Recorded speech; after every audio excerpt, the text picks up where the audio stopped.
Hi, welcome back. This is the SMG Blacklist podcast.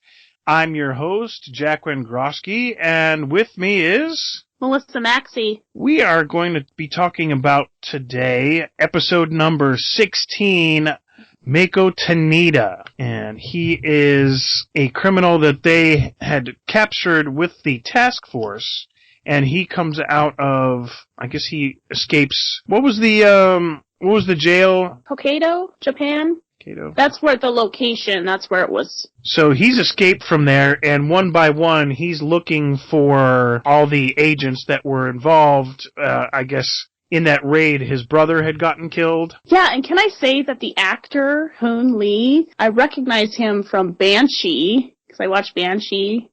And he was in this season, and I knew when I saw him, I was like, this is going to be really good, because he was so good in Banshee, so I knew that it was going to be pretty excellent, so. Yeah, I enjoyed, especially the first couple scenes with him. It was really excellent. He's supposed to be a Yakuza boss, but one of the agents is masquerading as the younger brother. It got a little... Yeah, it was hard to piece together, like, who was actually involved and who was part of the task force, who was impersonating, who was, it was just like, that's what they wanted it to be, that we weren't supposed to figure it out. I've never seen the characters before.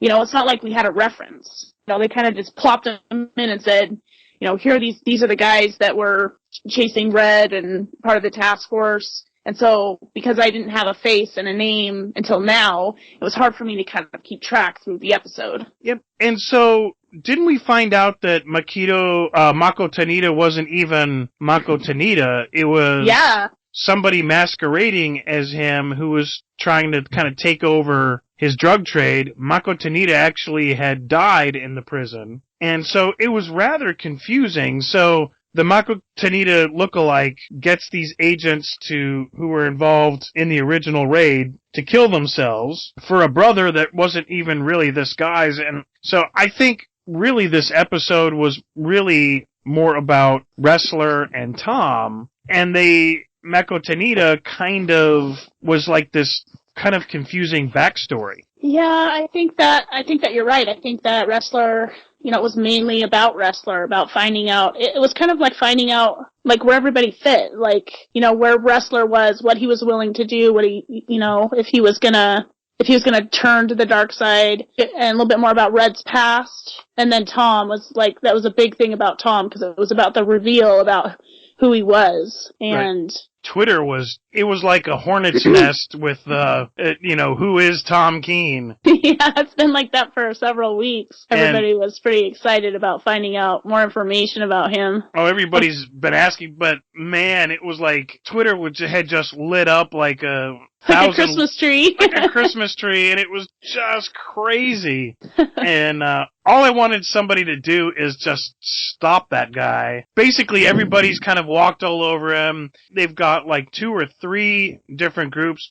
Red and the FBI had been looking at him, and his handlers, and folding and succumbing to the time where he was beat up. And now, all of a sudden, in like one episode, he's just become like this ruthless 007 killer agent that has Liz thinking that, he's, her hubby forever.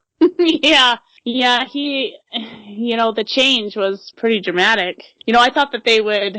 I wasn't expecting it to be like that. I wasn't expecting him to be as ruthless as he was. I know. But I think that it worked. I think that it worked for his character, because now we know that she's in danger, that he's there, but at any moment he could turn on her. And that's why Red's been telling her to watch out for him, because he knows he's ruthless. And I think that he's going to keep her, pretty close, and he has been. We've seen it in the last several episodes how close he's been keeping Liz, and think that he's afraid that Tom is just gonna turn on her any moment, so. Well, I don't, like I say, if they were going this direction, and we kind of knew that they were, I think we should pat ourselves on the back there, but Maybe us and about 500 million other people. Yeah, I think so too. But you did hear it on our show first. We knew it was going this way, so why was Tom getting kind of lulled away by Jolene? I really didn't get that. Well, and they explained that in the end of the last episode, because he asked her outright if she was, if they sent her, to him as a test, and then they talked about it in the episode about him, and how he was explaining that he was handpicked from many candidates, that he married her, that he's been doing what he's supposed to, that he had an opportunity to kill Red, but he didn't take it. He was doing everything that they asked him to do. And then they send her as a test. I think he was testing her too. I think that he knew that she was something that she wasn't who she was claiming, and he was testing her too to see exactly who she was. I don't know. He didn't reveal that. I think he really, got to that point and thought, you know what, this just isn't worth it. She is paying attention to me. There was no real indication that he was on to her game until the fact that she says, no way, this is not acceptable. And then once he knows he's called out, then he turns on. Yeah, and but there was that one point when and I know we're jumping all over the place, but that one point when they had the cowboy captive, and, the cowboy's telling him, he tells her that he wants her to call his wife, to tell her, that they're she's not going to be around anymore, and the cowboy warns her not to do it, that he's going to kill her. And at that moment, I flashed back to the moment where he was in the hotel room with Jolene. Uh-huh. And he was like, I can't do this because she's my wife or whatever. And I was like, that was a test for her, too. Yeah. Because he really is ruthless, and he really did know that she wasn't who she said or claimed she was. I don't know. He was being tested. Now we're kind of putting that on him. They really gave us no indication. He really was playing the hurt lover. She's just going off to work. He ran off with another woman. I mean, he wasn't playing to a test. He was tired of getting pulled the other direction. If indeed he would have stayed, the night that she came home late, there would be no reason for him to get mad. He would just say, you know what, it's okay. I've kept dinner warm even up to 11 o'clock at night, and, let's share the bottle of wine. He played the hurt lover really to us, she didn't even know how bad she was kind of hurting the marriage, and in quotes. Right, because only we saw that. Right, only we saw that, but there was no reason for us to see it when he's playing her. So I think they were really playing us, and so I was really kind of confused that way, but I was also very disappointed that they killed the cowboy this quick. I think he would have made a great addition. I was really disappointed in that too, because I really liked him from Fringe, and that was the first place that I saw him, and that was a great group of actors together. And I thought, they've added him to the show, and to see him get killed off was just disappointing, because I think they could have used him more. Yeah, and it was too easy. That was the other thing, is like, this guy has been through thick and thin for the past, I'm sure, they made it like this guy's, been in this business for probably 30 or 40 years, and he walks in and gets ambushed in 30 seconds by poor hurt Tom, who just came out of the woodwork. And now now this great character is dead because Tom is all-knowing and all-seeing and all-powerful. And it's like, whoa. A little too much all at once, yeah. I know. And so, of course, now Tom's going to know that, he's killed, Red's boy. So, things are going to heat up, and almost too quickly. They really could have kind of stretched this out a little bit more. I mean, we just found out who Tom was, and now Jolene's dead and the cowboy's dead. Yeah, so now what are they going to do? Yeah, We're speculating now, but... Now he knows Red knows, and so, the next step really is, he's going to have to make, Tom's going to have to make a move on Liz. Yeah, do you think that'll happen though? Well, it's got to, because let's go to Tom's lair where he took Jolene in there and he had a wall of all the connections between Red and Liz for the last 20 years. Uh-huh. And I guess the next thing that we need to know is what is his actual job? Like, was that part of his job to be, to find the connections? And that's why he's, with her? Cause he's trying to get Red? It seems like that Red really isn't the target. Like, maybe they're using Liz and Red to get to someone else. That could be. And the funny thing is I thought it was Jolene. I thought Jolene was kind of the missing piece, but apparently Jolene was part of Tom's network.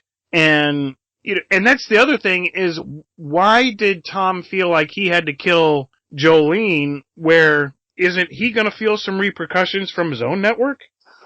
Well, and he talked about that. He said that Jolene, if Red was tracking them like he was, and he knew that because of the cowboy, that Jolene was going to lead Red to him, which Red already knows about him, but he doesn't know that. And so he decided in that split second that he was going to eliminate both of them. Because he thought, he thought that would keep Red from, finding out more about him. Right. Of course, like you said, Red's already made that connection. The cowboy already got pictures of them together. So, yeah, the whole, killing them now is a complete waste. As excited as I was about this episode, it's got a few problems. Yeah. Yeah, and then, I think, one of the redeeming aspects of it was Wrestler, because, he had to make a decision about what he was going to do. I mean, he really was going to go on a killing spree. He was going to go out there and avenge his girlfriend's death, and, he was going to make everybody pay. And at the last minute, he decided, that wasn't what he wanted to do. Yeah. I think that was a big character study in Wrestler, and, Audrey's death, was supposed to be like this big, like it was going to really kind of bring Wrestler into the darkness. I think Red said, once you cross over, there are things in the darkness that can keep your heart from ever feeling the light again. And, of course, he's got the motivation, everything's ready to go. He's kind of cornered his best friend, who has been, I guess, helping Mako Tanida kind of mask kind of this operation, which really didn't make sense because the guy playing him was in the backseat kind of egging them both on, getting them to kind of fight each other. And, all of a sudden, his Wrestler's best friend is trying to run away. He's busted up from the accident, and it's like, did I miss something? They shot the Japanese guy in the back of the truck. The thing rolls over. Now they're fighting. But like in the end, of course, Wrestler doesn't succumb to the dark side. He gives up his gun and walks away. And of course, the agent, knowing that he's not going to do well in prison, winds up, taking the samurai sword and committing harikiri. Yeah. What's that knife called? Is it seppuku? Oh, geez, I don't remember. Okay, so it says, because that was the knife that Wrestler gave Bobby at the end and told him to do the honorable thing. Well, that was a knife that's used for honorable deaths, right? That's yeah. And I thought that was an interesting correlation to the beginning of the show when Hoon Lee's character is with Remo, who is one of the agents that helped put him away, and throws him the knife and tells him that same knife and tells him to, to kill himself. Yeah. And I thought that was interesting correlation between Wrestler and his character, that they kind of were at the same point. Well, yeah, it's the seppuku, which means stomach cutting. It's a form of Japanese ritual suicide by disembowelment. Mm-hmm. It was originally reserved only for samurai, which all the the agents and the drug lords, I guess it felt like they were part of that honor code. That way they could die with honor rather than falling into the hands of the enemies and suffer torture or capital punishment that might bring kind of shame.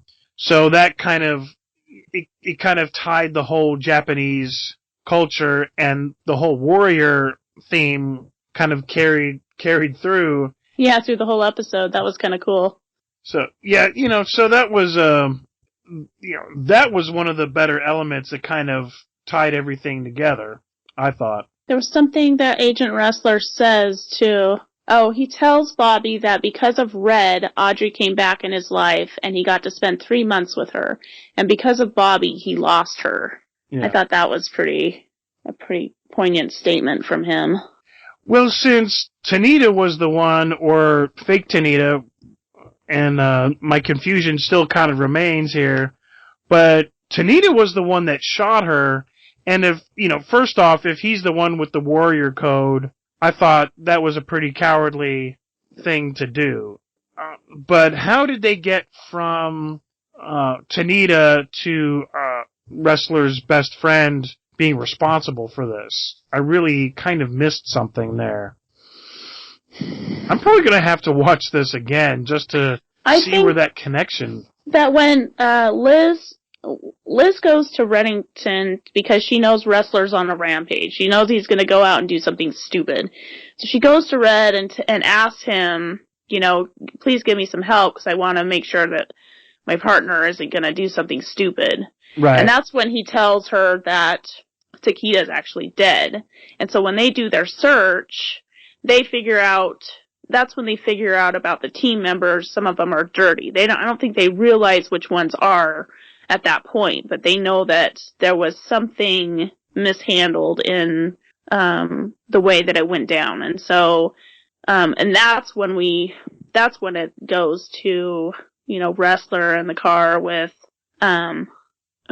what is his name? It's not Tanida because it's like the best friend. Yeah, and the guy in the back, he has a name. Well, they've been calling him Tanida. And I noticed when Liz was talking with them, and they were trying to figure out about Tanida being dead, that on the computer it actually showed his picture. So it had like 5 pictures loaded, and the very back picture was the one it was Hoon Lee. He was he was in there. He was on the screen, and I was like, I flashed to it right as they did it on purpose. So you could kind of flash to it, and you can go back and look at it, and you can just barely see his face, but I recognized it right away. And, it was kind of like foreshadowing the reveal about him not being who he was. Yeah, I'm trying to find any, reference to it, and I guess this part is, of course, now I've got an ad, So Liz and the FBI discovered that Bobby Janika is running the crime business in the name of Tanida's brother. And Bobby is the FBI agent, right? Uh-huh. So... And then, they just call him Tanida. Well, I guess, it's it's a brother of Tanida. So I guess... Okay, so it's Tanida's brother. Right, so what he's saying is that they're all responsible for his brother dying, but I guess that they're saying that Bobby Janika, that's his best friend. He was running the crime business. So So Tanida dies, and Bobby, being part of the task force, who was closest to Tanida, takes over the business. And so I guess the Tanida wants to take the business back, right? Right. So I guess he's trying to take down. He doesn't know who in the task force. I guess we'll find out. So, or I guess he's trying to weed out, who in the task force has been the one that took over. I think that's why he was going from each member of the task force, right, one at a time, to figure out who it is. So the fact that Tanida died, I think, is what kind of exposed Bobby. That exposed Bobby, and so when they're in the truck and they're kind of yelling back and forth, so Bobby is the one that shot Tanida before he could kind of tell Wrestler that he was the one. Tanida was going to say, "Hey, Bobby's the one that took over the Enterprise. I'm just trying to get it back." Right. So I guess that's where I got a little confused. I thought that we got a few things answered in this episode. When Tom was talking to Jolene about about Liz and Reddington's connection over the last 20 years, and talked about her father, about how he believed that Red was funneling money to Liz through her now deceased adoptive father. Yeah, but where would that? I mean, do we see any evidence of that, or does she even? She doesn't even know that this money's been funneled. No, I don't think that she does. And that maybe he was, when her adoptive father was on his deathbed and he wanted to tell her, and Reddington said he didn't want him to, that maybe that's what that was about. Well, right now, of course, with her career and, where she's at in life, there's no way she could accept that money. This is supposed to be for, Well, that was money that she grew up with. I mean, he raised her on that money. Well, the adopted father. Mm-hmm.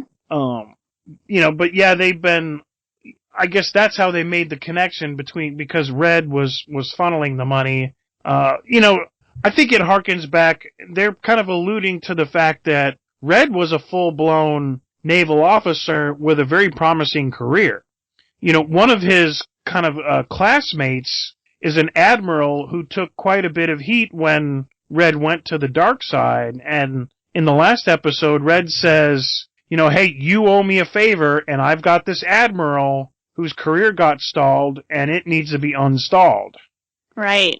So, it really seems like Red was, probably, either ripe for command or had a command and probably, would have been, some sort of admiral or, or high government position by now. And, of course, something really serious happened to his family.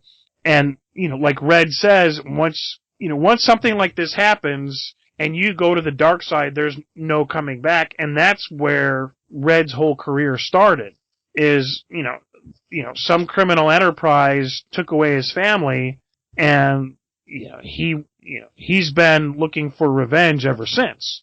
Right. I thought that was interesting that they had Red at the ballet theater.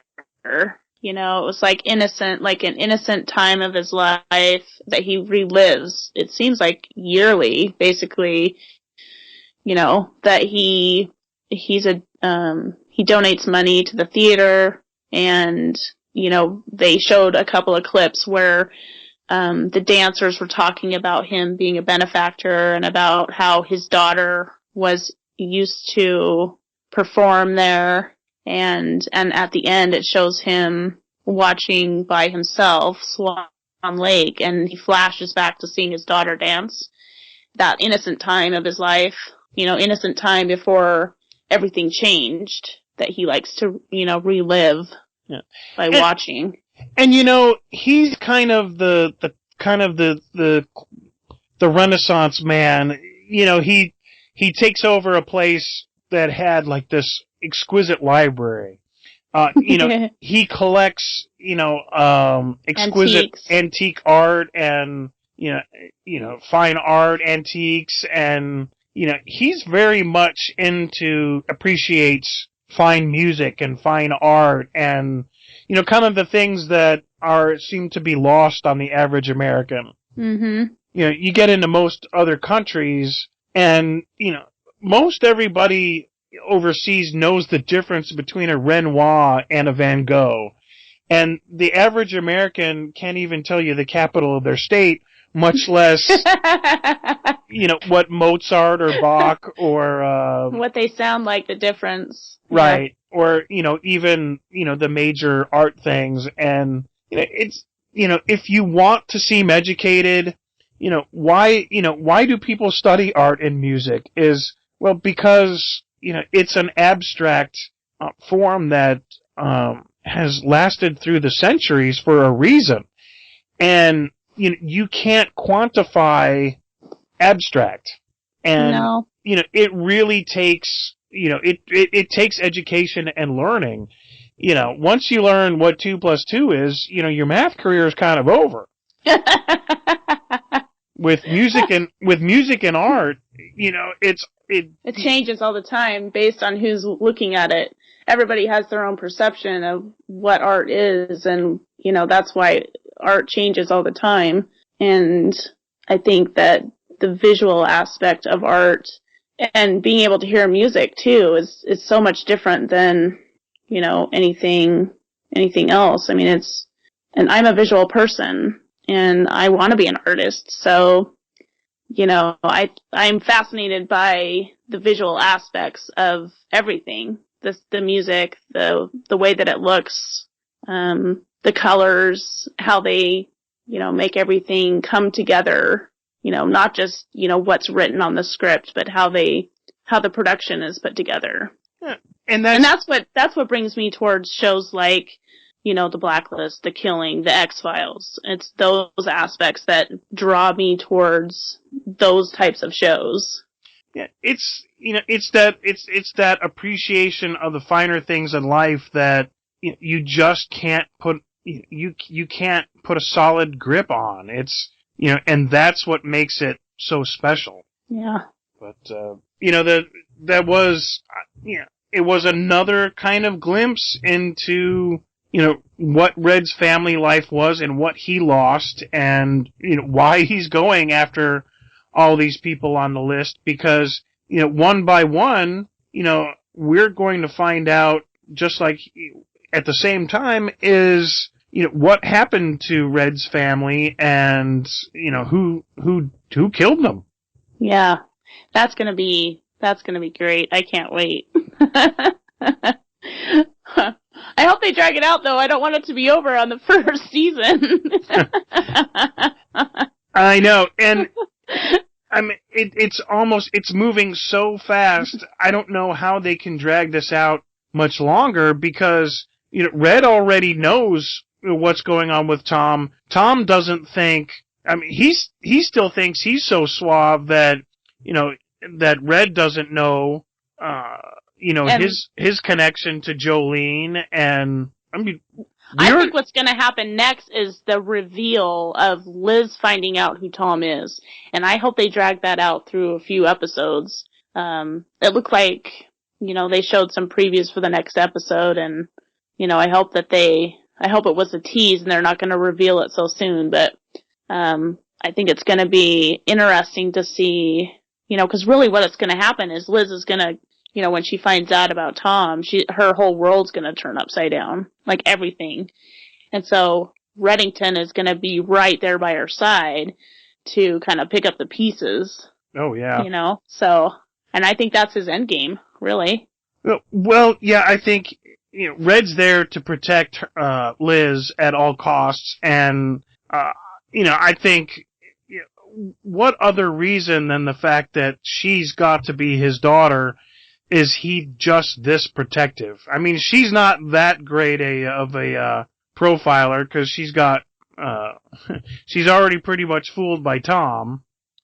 So it's not like, oh my God, he needs he needs Liz to really solve these cases. He needs Liz because I think she's blood, and blood is thicker than water.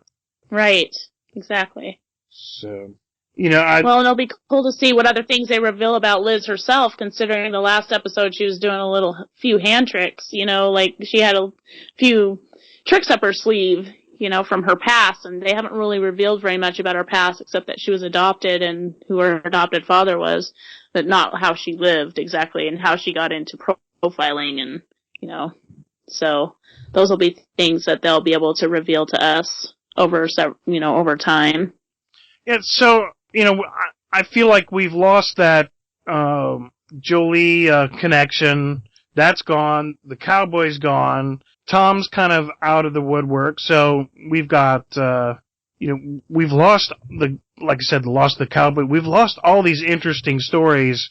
So now really the only two things that are left right now are, Red and Liz. Are they father and daughter? And, what is Tom's end game? And yeah. And like you say, next week I think we're going to find out, that they find. We already know they find the safe house. In fact, he's cleared out the safe house. Whether or not she actually sees him on the site, it looks like, he's kind of hidden behind the door, and maybe she doesn't see him. Yeah, that was a little tease for us, and it looked like I don't know. As soon as she sees him, I don't think it's over. She's gonna. Yeah, I don't think she's gonna see him, but it's just enough of a tease for us to be like, oh, it's close. So, I tell you, it was as confusing as an episode as it was. I think it was really exciting. It was, a lot of kind of the blogs and the reviews said it wasn't action packed, but it really felt action packed to me. It was. I mean, yeah, between all the, maiming with swords and gutting and shooting and, then the shooting and the big huge fight between Jolene and Tom, that was pretty fantastic. She put up a pretty good fight. I know. Until he got her pinned to the vehicle with a sheet. That was game over, but, I thought that she put up a pretty good fight. Yeah. I was just disappointed that, Tom, the big kind of knucklehead, has dusted off, two super agents and... in a short amount of time. I know. I guess if they had shown this side of Tom, I might actually like the guy, but, this well, they alluded to it early on, when, with him killing, it was back in the first couple episodes where, they hinted at him killing someone, and or being not where he was supposed to be or whatever. So, I mean, they've alluded to it over time. We haven't really seen anything, because he's always like the doting husband, a teacher, so. Yeah, I mean, this is like the slowest operation ever. I mean, he married her for like 2 years. Oh, yeah. And, runs like off to, interviews in which, he kills somebody on the side, comes home and, oh yeah, the interview didn't go so well. And of course, everybody's got pictures of him coming out of the hotel where somebody just died. And, we were supposed to believe that, there was nothing happening. But we knew that there was. She finds all the passports and his weapon, and, that's not his. It must have, Red, planted that there. Of course, Red's never said anything about it. Well, that's the thing is, he talks to Jolene about how Red sent someone over to, rough him up. And then Liz found his passport, and he said he had to go dark and he had to like fake his way out of that, And so, that was a pretty good reveal about who actually sent that guy to beat him up and rough him up, put him in the hospital. Yeah, and we that find was a out. Warning. Well, we found out that wasn't even Red. And so if that wasn't Red, kind of said, who was that? And it's not Tom's outfit either. Yeah, so Tom's still convinced that Red's doing it, so he's wrong. Yeah, so he's wrong. Yeah, we've got a whole other faction, and don't forget, Alan Alda's character, up in the government service, they're still a factor too. Yeah. We haven't seen them in a while, but, there is that, that strong reminder, that they took Red out of action at the drop of a hat when they saw something they didn't like. Right. So, there's a third group out there. It's just crazy. Yeah, so there's a lot of stuff that can happen. We focus on, Liz and Reddington a lot of the times because they're the central focus, but there is a lot of stuff going on in the peripheral with other agencies, and it's like a big spider web. It is.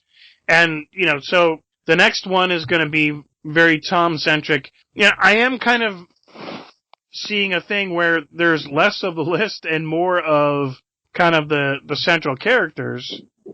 But I think it's kind of a long time coming. They're going to have to kind of resolve some of these things. But, what are they going to do once Tom's kind of found out? I mean, his character is over. Which that doesn't make much sense. Yeah. They've been dragging this thing out. Now, now he's out of the woodwork. But once that happens, there's no way he can be around for much longer. Yeah, so is Reddington going to kill him? Or is Liz? It's gonna have to be one of the two, or, Red's, right-hand man. Oh, yeah. Yeah, he'd be good. I think in the end, we're gonna see, Tom getting within a hair's breadth of taking out Red, and I think it's gonna be, my prediction is gonna be Red's, right-hand man that takes him out, just about, at the... Demby, yeah. He's gonna take him out. I mean, he's getting to be a pretty popular character in himself. Oh, he's very popular. Everyone wants to see more action from him, and I think that, maybe that's something that they're gonna do.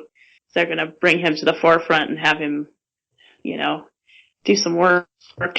I know. I think it'll be good. I think it'll be a good action sequence. Well, I guess that brings us to next week's episode. I think we've got a lot to look forward to. Yeah, it's going to be great. Well, do you have anything to add on your end? I don't think so. Any Twitter news? Oh, the one thing I did have from Twitter is when the cowboy called Red out on his hat. And, it's being kind of funny and kind of out of place. And says, well, that's the pot calling the kettle black.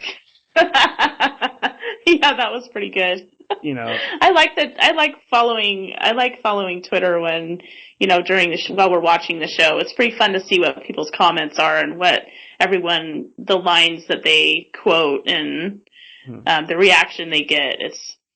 It's pretty entertaining. So, off the Blacklist pod, I tweeted, hey, I like Red's hat. And James Spader not only retweeted it, but favorited it. Yeah, I like that too. I posted one about the morning after having a cup of coffee and watching Reddington, and he favorited that too. So that was pretty cool. I like the interaction on Twitter. I like that the actors get on there and actually, talk with fans, and, it's pretty fun. That makes it entertaining too. It's really fun. Yeah, we need to do a shout out to see if we can get anybody on, maybe the next show, cause, upcoming you kind of have that month, usually April kind of off before they have like the sweeps in May. Oh, and yeah. So that might, maybe we'll have to do a shout out and see if we can't get somebody from That'd be fun to get someone that we could talk to about the show. That would be great. Yeah. Yeah, well, look forward to that, and I guess we'll have to fast forward to next week just to see what happens. Bring it on. Well, let's wrap this up. This was the SMG Blacklist podcast. I'm your host, Jack Wengroski, and with me was Melissa Maxey. And my Twitter is at J1Groski, and the show is at BlacklistPod, and yours is at MS Maxey, and our Instagram is at the Blacklist Pod. Don't forget to go to the Southgate Media Group website, click on our sponsors, and go to iTunes and give us some ratings. That really helps us. And I think, other than that, we will see you next week. See you then. If you would like to donate to help pay for this and other Southgate Media Group podcasts, simply go to our website, southgatemediagroup.com, and click on the donate button. It can be as little as $1 or, well, as much as you want. Help keep this fun going by supporting this and our other shows. Thanks again for listening, everyone. You're the best fans in the world.